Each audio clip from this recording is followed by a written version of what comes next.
ए बेटा, ओए माँ। आलू बेटा, हमरा के पानी दे दहो। प्यास लागल बा। ओए माँ। सुनला बेटा।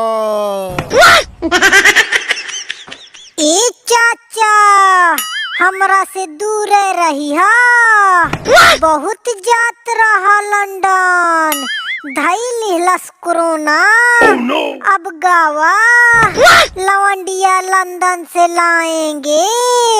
अब तू ई सब गाना छोड़ा चाचा।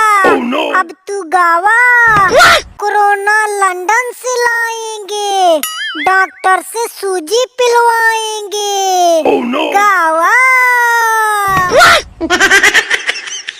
काई बाबूजी, हम सुननी हा तोहरा के कोरोना हो गइल बा। अब हम माई से बताब कि तोहरा से दूरे रहे। अब फसनी बाबूजी, बहुत मारत रहला हमरा के।